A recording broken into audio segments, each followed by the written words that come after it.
Yun, another day, another product na naman ang ipopromote natin. Ang dami kong booking ngayon. Anyway guys, so, di ba medyo pumaya tayo. Ngayon, yung ating face medyo napansin ko, nagda-dry, too much work din, tsaka kapag ka masyado napapagod, tsaka kulang sa vitamin C. So, ito guys, VC. Try lang natin guys. No? First time ko kasing gagamitin to. Wala akong idea.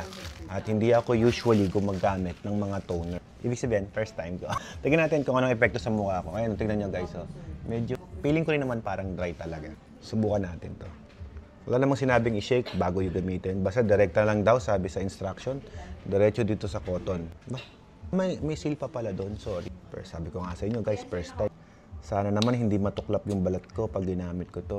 Sa bagay, nakalagay naman dito, for sensitive skin. Ayan.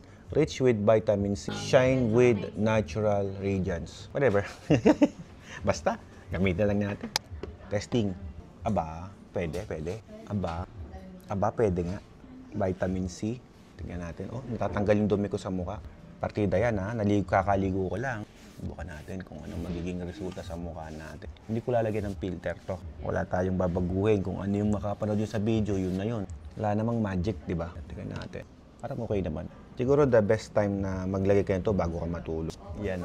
Totoo naman guys yung binanggit nila na para sa mga gentle skin, hindi naman siya mahapdi sa mukha. Wala namang ganong effect.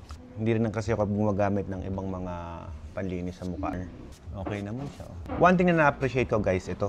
Nalinis niya yung face ko. At masarap sa pakiramdam. So ayun lang guys, sa mga gustong mag-try, ito. Click nyo lang guys sa yellow basket. And so matapos ko siyang gamitin guys, napansin ko naman, parang may lumambot yung balat ko. Nawala rin ng konti yung oily ng nose ko. So okay siya. Maganda pala to. Kailangan mo lang medyo magamit muna, tapos ilang minuto lang, mararamdaman mo na effect niya.